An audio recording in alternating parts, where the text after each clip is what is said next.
এই জুলাইটি বাংলাদেশের বিরুদ্ধে সংগঠিত হয়েছে, বাংলাদেশের স্বাধীনতার সার্বভৌমত্বের বিরুদ্ধে সংগঠিত হয়েছে, বাংলাদেশের অস্তিত্বের বিরুদ্ধে জুলাই সংগঠিত হয়েছে। জুলাই শেখ হাসিনার বিরুদ্ধে হয়নি, জুলাই আওয়ামী লীগের বিরুদ্ধে হয়নি, জুলাই হয়েছে আমাদের মুক্তিযুদ্ধের বিরুদ্ধে, জুলাই সংগঠিত হয়েছে ৭১-এর বিরুদ্ধে, জুলাই সংগঠিত হয়েছে বাংলাদেশের স্বাধীনতা সার্বভৌমত্বকে বিকিয়ে আমাদেরকে বিদেশি রাষ্ট্রের অঙ্গরাজ্যে পরিণত করার মানুষের পিছনে বিএনপি নামক এই মুচলেকা সরকার রাজনৈতিক দলটি এবং বাংলাদেশের অন্যান্য যে রাজনৈতিক বর্তমান যে বাংলাদেশ বিরোধী রাজনৈতিক দলগুলো আছে তারা সকলেই সক্রিয় অংশগ্রহণ ছিল।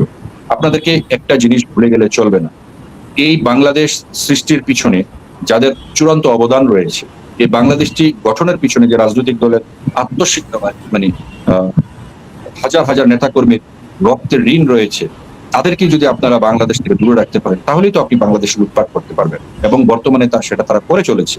এবং রাষ্ট্রীয় মদদে আপনারা দেখেছেন যে কিভাবে প্রতিদিন আপনারা পেপার পত্রিকা বা সোশ্যাল মিডিয়াতে আসছে যে যেখানে যেখানে তারা পারছে সেখানেই তারা লুটপাট করছে। এবং এই লুটপাট তারা করে যাবে, কারণ তারা 2001 থেকে 2006 বিশ্বের দরবারে তাদের রোল নাম্বার সবসময় এক রেখেছে। তারা দুর্নীতিতে তারা একটি কাজে ভালো পারে, সেটা হচ্ছে লুটপাট।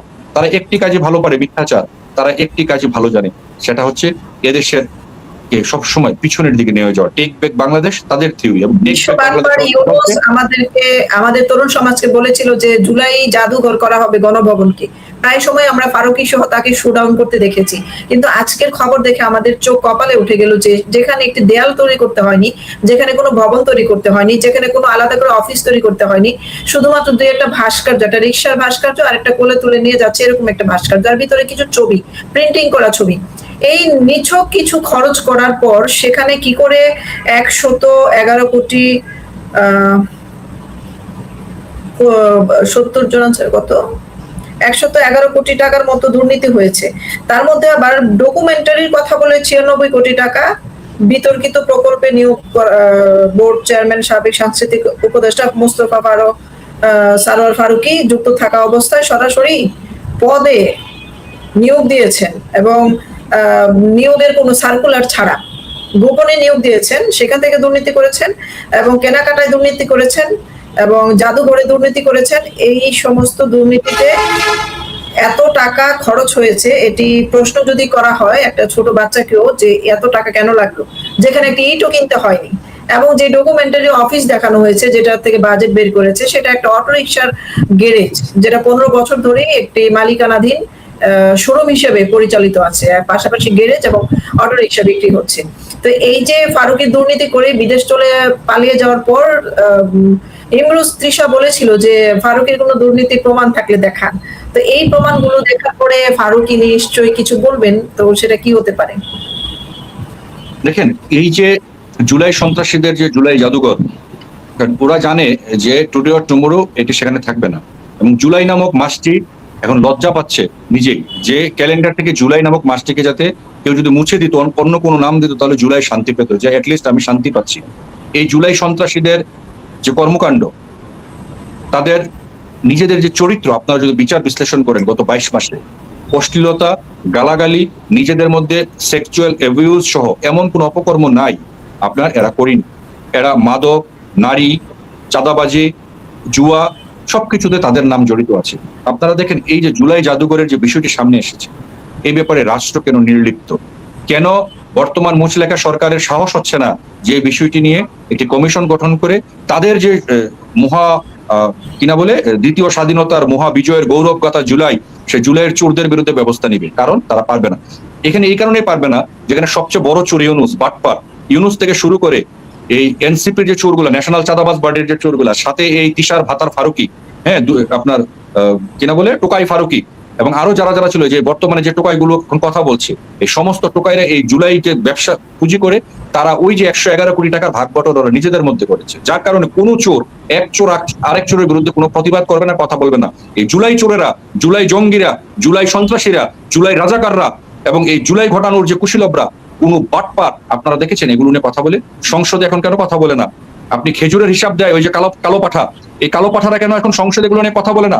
পেট মোটা নাহিদরা কেন এগুলো নিয়ে কথা বলে না? টোকাই আসিফরা কেন এখন এগুলো নিয়ে কথা বলে না? সবচেয়ে বড় বিষয় হচ্ছে জুলাইয়ের যে স্বপ্নদ্রষ্টা ছিল আমাদের রাজাকার বাহিনীর প্রধান যে ওয়াকার ইউনুসরা কেন চুপ?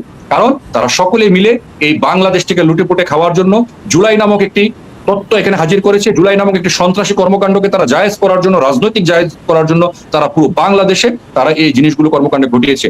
আজকে দেখেন আন্তর্জাতিক আদালতে ট্রাইব্যুনালের প্রসিকিউশন থেকে শুরু করে চিফ প্রসিকিউটর থেকে শুরু করে নিম্ন আদালত পর্যন্ত এবং সাথে অ্যাটর্নি জেনারেল অফিস সকলেই এই জুলাই সন্ত্রাসীদের চাঁদাবাজিতে লিপ্ত রয়েছে। মামলা বাণিজ্য, হামলা বাণিজ্য, মিথ্যাচার নানাভাবে তারা এগুলো করেছে।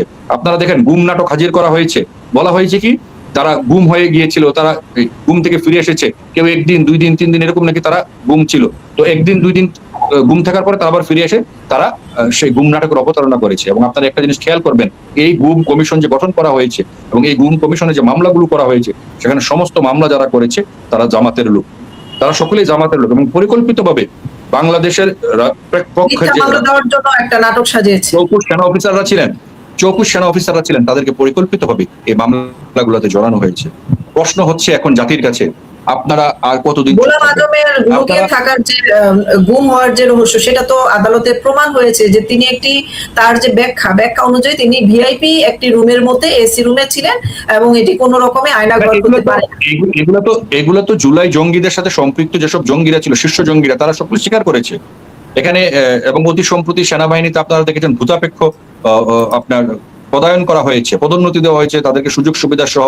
কাউকে আবার পরবর্তীতে সরকারি বা স্বায়ত্তশাসিত কোনো প্রতিষ্ঠানে নিয়োগ দেওয়া যেতে পারে, এরকম ভাবে সরকারের প্রজ্ঞাপন জারি করা হয়েছে। তো আমি তো এটাকে ভূতাপেক্ষ বলে, আমি এটাকে বলি ভূতপেতনির আর কি কিনা বলে আপনার ভূতপেতনির আলামত বা ভূতপেতনির পদায়ন। যে ভূতপেতনির পদায়নে যারা পদায়িত হয়েছে, যারা দেশের রাষ্ট্রীয় জনগণের টাকা, করের টাকাকে নিয়ে ছিনিমিনি খেলছেন, আপনাদের সকলের হিসাব দিতে হবে। তবে একটা জিনিস আজকে আপনার মাধ্যমে আমি সুস্পষ্ট করে যাই, এই যে 800 কতজন জুলাই জঙ্গি নাম করা হয়েছে না শহীদ হিসেবে, এবং এই জুলাই জঙ্গিদের যে ভাতা নিচ্ছে এখন আহত জুলাই যোদ্ধা, এদের এই প্রত্যেকটা জুলাই জঙ্গির পরিবার, জুলাই যোদ্ধা নামক যেসব জঙ্গিরা আছে, তারা সকলেই রাষ্ট্রীয় খাতায় তাদের নাম উঠানোর মাধ্যমে তারা একটা জিনিস প্রমাণ করেছে, তারা হচ্ছে বাংলাদেশ বিরোধী রাজনৈতিক অপশক্তি। যেহেতু এই জুলাইটি বাংলাদেশের বিরুদ্ধে সংগঠিত হয়েছে, বাংলাদেশের স্বাধীনতা সার্বভৌমত্বের বিরুদ্ধে সংগঠিত হয়েছে, বাংলাদেশের অস্তিত্বের বিরুদ্ধে জুলাই সংগঠিত হয়েছে। জুলাই শেখ হাসিনার বিরুদ্ধে হয়নি, জুলাই আওয়ামী লীগের বিরুদ্ধে হয়নি, জুলাই হয়েছে আমাদের মুক্তিযুদ্ধের বিরুদ্ধে। জুলাই সংগঠিত হয়েছে 71-এর বিরুদ্ধে, জুলাই সংগঠিত হয়েছে বাংলাদেশের স্বাধীনতা সার্বভৌমত্বকে বিকিয়ে আমাদেরকে বিদেশি রাষ্ট্রের অঙ্গরাজ্যে পরিণত করার মানুষে। এবং এই কর্মকাণ্ডে যারা সম্পৃক্ত ছিল তারা সকলে রাষ্ট্রদ্রোহিতার অপরাধ করেছে, তারা সকলেই দেশদ্রোহী, তারা সকলেই রাষ্ট্রীয় সন্ত্রাসী কর্মকাণ্ড তারা পরিচালনা করেছে। বাংলাদেশের মাটিতে একটি স্বাধীন সার্বভৌম রাষ্ট্রের অস্তিত্বকে আপনারা বিকিয়ে দিয়েছেন, বাংলাদেশকে আজকে গোলামের জিঞ্জির পরিয়ে দিয়েছেন, যার কারণে বাংলাদেশের সংসদের আজকে দক্ষিণ প্লাজায় বিদেশি পরাশক্তির 250তম স্বাধীনতা দিবস আমাদেরকে পালন করতে বাধ্য করা হয়েছে। আমরা এমনি পালন করিনি, আমাদেরকে পালনে বাধ্য করা হয়েছে। আমরা যেহেতু বাধ্য হয়েছি, জনগণ হিসাবে আমরা কিন্তু আমাদের সমস্ত হিসাব একদিন বুঝে নিব।